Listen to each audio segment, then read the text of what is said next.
Welcome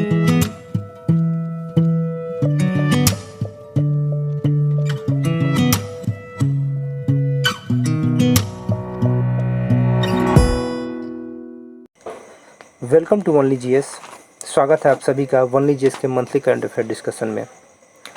आज हम 15वीं वित्त आयोग की जो सिफारिशें हैं उसको डिस्कस करेंगे, ठीक।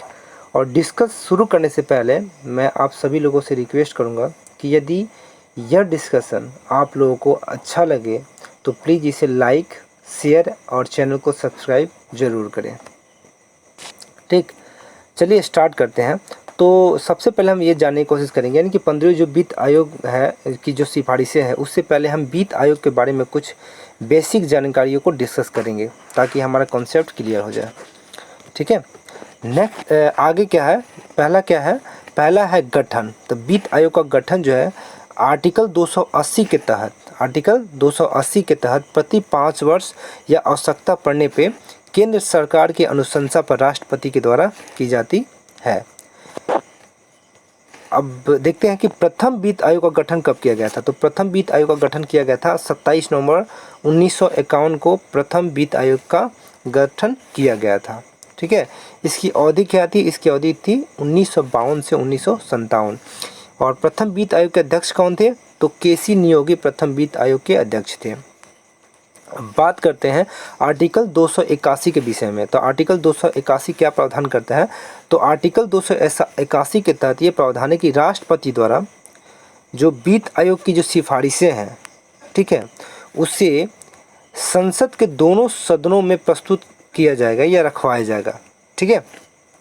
कहने का अर्थ ये है कि वित्त आयोग जो भी रिकमेंडेशन या जो सिफारिशें करेगा उस सिफारिश को वो किसे सौंपेगा, तो वो राष्ट्रपति को सौंपेगा। और राष्ट्रपति क्या करेगा, संसद के दोनों सदन यानी कि लोकसभा और राज्यसभा को वो मतलब भेजेगा या उसे प्रस्तुत करने के लिए बोलेगा।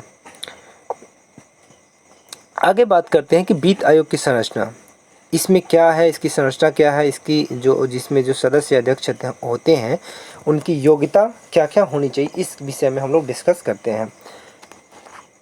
तो सबसे पहले ये मैं बता दूं कि ये 5 सदस्यीय एक समिति होती है या आयोग होता है जिसमें एक अध्यक्ष और 4 सदस्य होते हैं।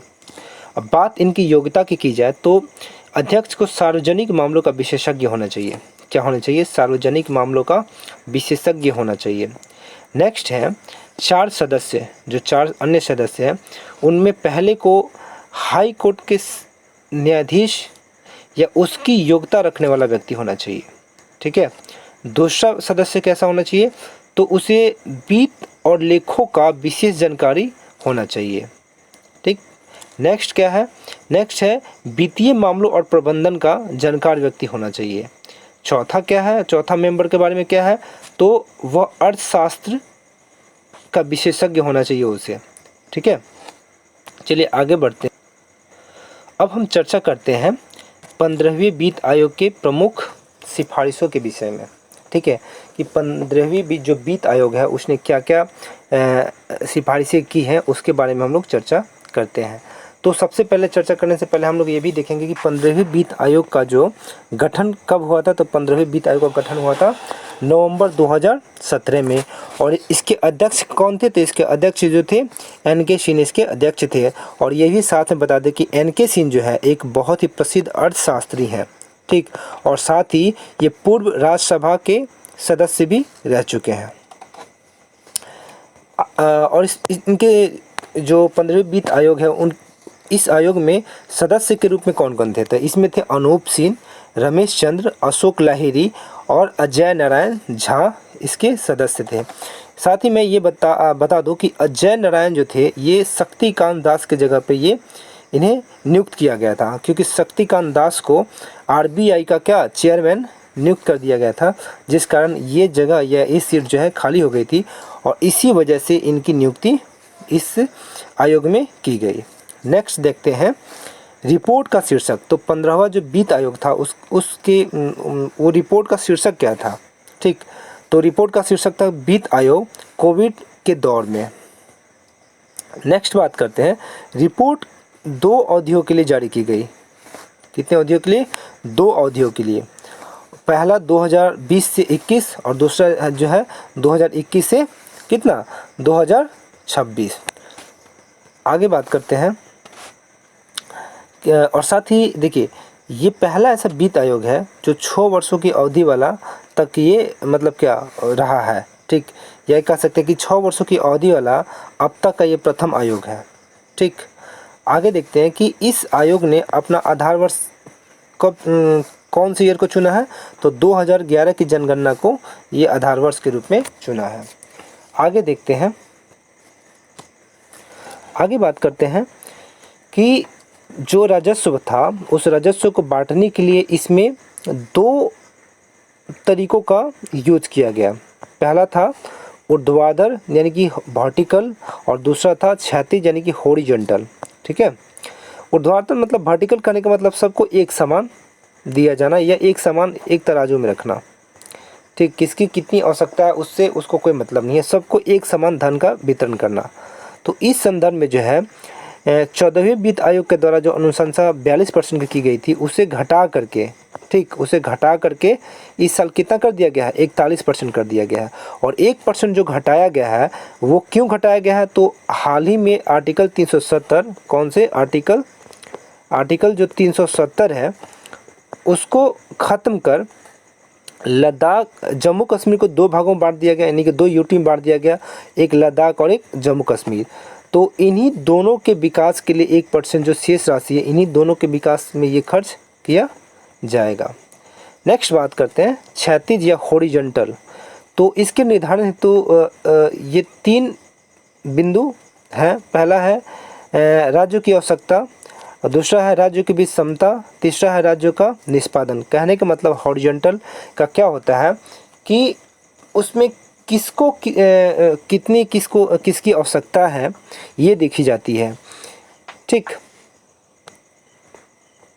और बाकायदा इसके लिए क्या किया गया है? बाकायदा इसके लिए 3 जो है मानदंड भी यहाँ पे बनाए गए हैं, जिसमें क्या है?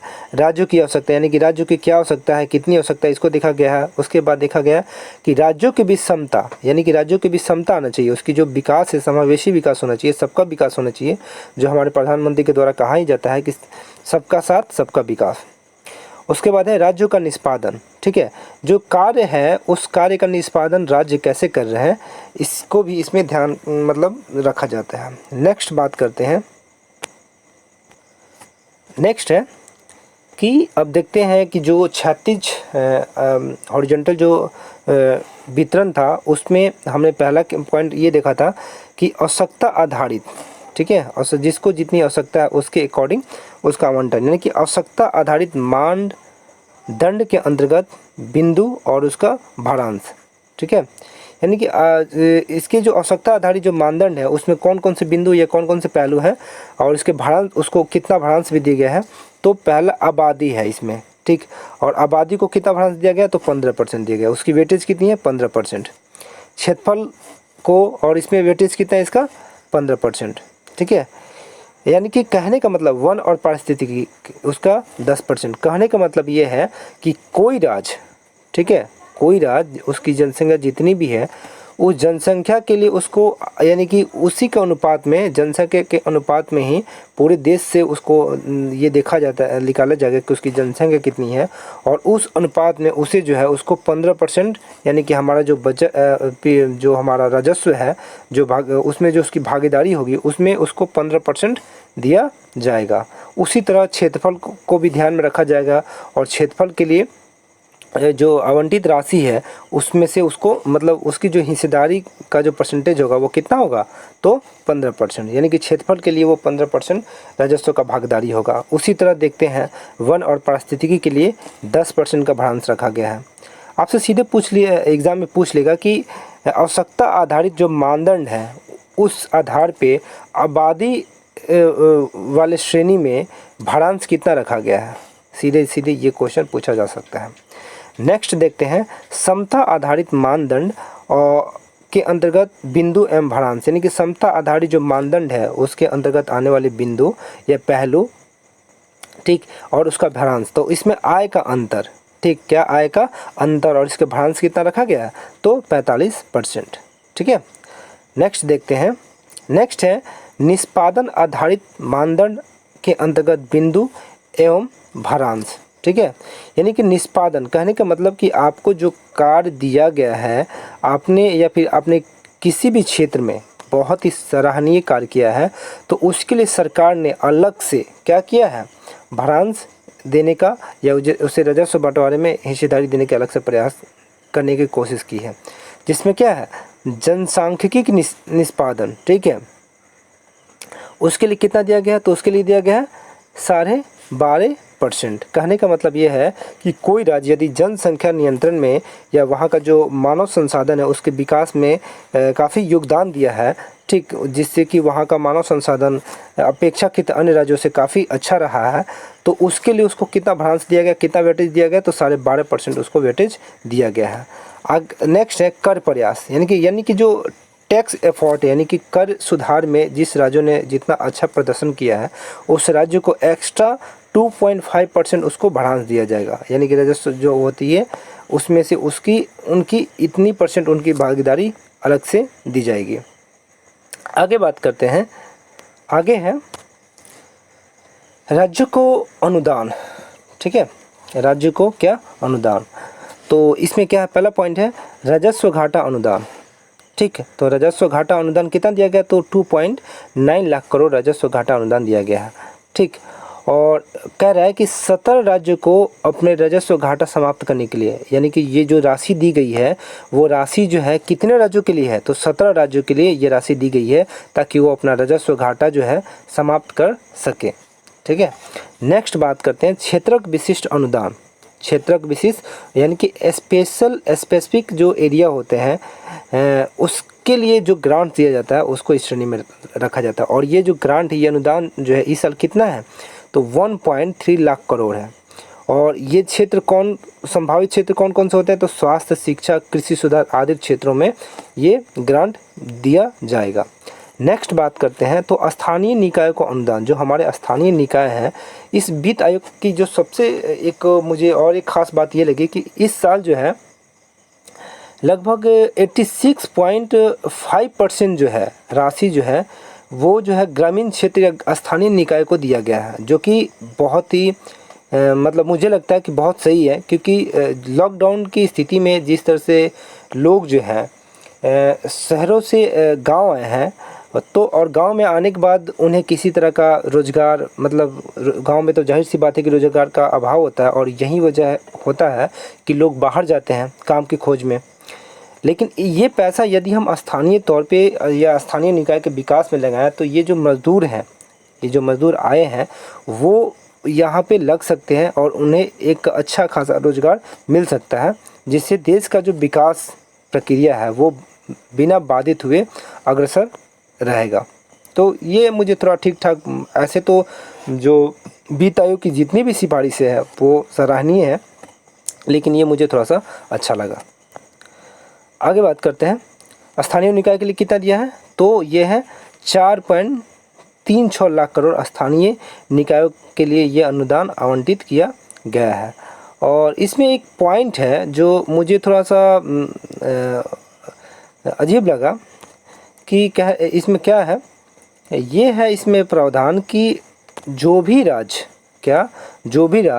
यदि किसी, यानी कि जो भी राज्य कह रहा है कि यदि किसी राज्य द्वारा राज्य वित्त आयोग की सिफारिश राज्य द्वारा राज्य वित्त आयोग का गठन नहीं किया जाएगा और उसकी अनुशंसा पर कार्रवाई नहीं की जाएगी, तो मार्च 2024 के बाद, कितना, मार्च 2024 के बाद राज्य को उसके स्थानीय निकाय के लिए कोई अनुदान जारी नहीं किया जाएगा। अरे बाप रे, ये पूछ सकता है, इसमें ये मेन फैक्टर है 2024, यानी कि कोई राज्य जो यदि राज्य वित्त आयोग का गठन नहीं करता है और साथ ही उसकी अनुशंसाओं को पर कोई कार्रवाई नहीं करता है, तो उसे मार्च 2024 के बाद, ठीक है, राज्य को के जो स्थानीय निकाय हैं उनके लिए कोई भी जो अनुदान जारी नहीं की जाएगी। ठीक, आगे है राजकोषीय घाटा को कम करने के संदर्भ में अनुशंसा। ठीक है, तो जो वित्त आयोग है, 15वें वित्त आयोग जो है वो राजकोषीय घाटा को कम करने के लिए सिफारिश भी किया है। तो उसमें क्या है, केंद्र सरकार को है 2025 और 26 तक जो राजकोषीय जो घाटा है उसे लगभग 4% करने की बात कही गई है। और वहीं राज्यों के लिए जो है, राज्यों के लिए क्या है 2021 और 22 में 4%, ठीक है, और 2022-23 में 3.5%, और 2023 से 26 तक में जो राजस्व घाटा जो है वो लगभग 3% तक करने की बात कही गई है। नेक्स्ट बात करते हैं स्वास्थ्य पे। स्वास्थ्य के क्षेत्र में वित्त आयोग ने बहुत ही सराहनीय सिफारिश की है और इसने ये सिफारिश किया है कि स्वास्थ्य जो व्यय है उसमें बढ़ोतरी की जाएगी और 2022 तक, कब 2022 तक जो राज्य हैं उनके जो बजट है उस बजट का 8% तक का जो व्यय है वो स्वास्थ्य पे किए जाने की जो इसमें सिफारिश की गई है, ठीक है। नेक्स्ट बात करते हैं, नेक्स्ट है कि निम्न राज्यों को स्पेशल ग्रांट देने की भी अनुशंसा वित्त आयोग ने किया है। तो वो कौन कौन से राज्य हैं, कर्नाटक, मिजोरम और तेलंगाना, ठीक है। नेक्स्ट बात करते हैं, आगे है, नेक्स्ट है कि अरुणाचल प्रदेश, ठीक, 14वें फाइनेंस की तुलना में 15वें जो वित्त आयोग है 15वें वित्त आयोग में सर्वाधिक राशि प्राप्त करने वाला ये राज्य है। कहने का अर्थ यह है कि अरुणाचल प्रदेश जो है 14वें जो वित्त आयोग था उसके द्वारा जो अनुशंसा की गई थी उस अनुशंसा में, ठीक, जो अभी का जो 15वां वित्त आयोग है, ठीक, वो जो अनुशंसा की गई है इसके अंतर्गत सर्वाधिक राशि प्राप्त करने वाला ये राज्य बन गया है। और सबसे अधिक हानि किसको हुई है, तो आंध्र प्रदेश को, ठीक है। सबसे अधिक हानि किससे हुई है, तो आंध्र प्रदेश को। यानी कि 14वें जो वित्त आयोग था उसने जो सिफारिशें की थी उसके अकॉर्डिंग 15 या उसके तुलना में जो है 15वीं आयोग के द्वारा जो सिफारिश की गई है और उसके द्वारा जो राशि आवंटित की गई है, तो आवंटित राशि में सबसे कम या सबसे जिसको हानि हुआ है ना वो किसको हुआ है, तो आंध्र प्रदेश को, ठीक है। आगे बढ़ते हैं, आगे देखते हैं, एक डायग्राम है जिसमें मैंने ये दिखाने की कोशिश किया है कि पिछले 2 सालों का, यानी कि 14वें 2 साल कर रहे हैं कि 2 आयोग का, यानी कि अब ये 15वां और 14वां में क्या क्या सिफारिश और क्या क्या की गई थी। तो 14वें वित्त आयोग में यानी कि आय में अंतर के लिए कितना था, 50%, जिसे घटा करके इस साल कितना कर दिया गया, यानी कि 15वें वित्त आयोग के द्वारा कितना कर दिया गया, 45%, घटाया कितना गया है, तो -5% कर दिया गया है, ठीक है।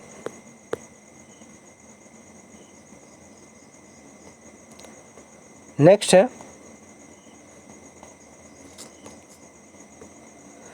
नेक्स्ट है जनसंख्या। क्या है, जनसंख्या 1971 के लिए कितना बढ़ांस था, 17.5%, और 2000 जनसंख्या 2011 के लिए कितना बढ़ांस था, तो ये था 10%, जो कि इस साल कितना कर दिया गया है, 15%। नेक्स्ट बात करते हैं क्षेत्रफल। क्षेत्रफल के लिए कितना था, 15%, और इस बार भी 15% रखा गया है। नेक्स्ट देखते हैं वन आवरण, ठीक है, जो कि 14वें वित्त आयोग में ये कि इसकी जो भारांश जो था इसका कितना था, 7.5%, और 15वें वित्त आयोग में इसे जगह नहीं दिया गया। इसके जगह पर आई थिंक वन एवं पारिस्थितिकी को एक अलग पार्ट बना दिया गया है और इसमें 2.5% की वृद्धि करते हुए, कितने 2.5% की वृद्धि करते हुए, जो कि बहुत ही अच्छी बात है क्योंकि पर्यावरण के क्षेत्र में हमारा जो भी कार्य हो वो काफ़ी सराहनीय और बहुत ही अच्छा होगा। तो इस क्षेत्र में जो सरकार ने 2.5% की बढ़ोतरी करते हुए कितना कर दिया है, भारांश इसका 10% कर दिया है। नेक्स्ट बात करते हैं जनसांख्यिकी की जो निष्पादन है इस क्षेत्र में जो है ये 14वें वित्त आयोग में ये नहीं शामिल था, और लेकिन इस साल जो है ये 12.5% इसका भारांश रखा गया है। बात करते हैं अब कर प्रयास, यानी कि कर प्रयास के क्षेत्र में कौन से राज्य ने कितने अच्छे काम किए हैं जिससे उनका जो रेवेन्यू है बढ़ गया है, उससे देश का भी फायदा हुआ है। तो इस संदर्भ में ऐसे काम करने वाले, ऐसे कार्य करने वाले राज्यों को कितना परसेंट का भारांश दिया जाएगा, तो 2.5% का भारांश दिया जाएगा, जो कि उनके लिए लाभदायक। और एक डायग्राम के द्वारा हम देखने की कोशिश करते हैं, जो कि मैंने ऊपर समझाया है, ये वही है, सेम है कि पॉपुलेशन के लिए, एरिया के लिए ये जो 14वीं वित्त फाइनेंस कमीशन था और 15वीं फाइनेंस कमीशन था, इसमें कितना रिकमेंडेशन या सिफारिशें की गई है, इसी चीज़ को दर्शाया गया है। आप एक बार इसको अच्छे से देख लीजिएगा। आगे देखते हैं। आगे है कि पिछले 4-5 अगर वित्त आयोग की बात की जाए तो उनके द्वारा जो सिफारिशें की गई है, उन सिफारिशों में कितना कितना परसेंट जो राजस्व आवंटन का जो या ट्रांसफ़र करने की जो बात की गई थी, कितना कितना उन समितियों ने या आयोग ने सिफारिश किया था, उसका एक झलक हम देख लेते हैं। तो बात करते हैं 11वीं वित्त आयोग की, तो ये 29.5% इसका मतलब हिस्सेदारी की बात की थी। आगे देखते हैं 12वीं जो वित्त आयोग है, इसने बढ़ा करके 30.5 कर दिया था राजस्व की जो राज्यों की जो हिस्सेदारी होती है। बात 13वें वित्त फाइनेंस मतलब वित्त आयोग की जाए तो इसने कितना कर दिया था, 32%। आगे 14वें जो वित्त आयोग था उसने इसको बढ़ा करके सीधे 12 से बढ़ा करके कितना कर दिया था, 42%। किंतु 15वें वित्त आयोग में से 1% की कमी करते हुए 41% पे रखा गया है। ठीक है, तो ये हमारा वित्त आयोग से संबंधित, तो ये जो है अब जो 15वां वित्त आयोग है उससे संबंधित लगभग हर चीज़ें मैंने इस वीडियो में कवर करने की कोशिश की है। और मेरा उम्मीद है कि इससे जो भी क्वेश्चन रेज किए जाएंगे या जो भी क्वेश्चन पूछे जाएंगे इस वीडियो में, जो भी हमने डिस्कस किया है उससे बाहर कोई भी क्वेश्चन नहीं होगा। Okay, thanks.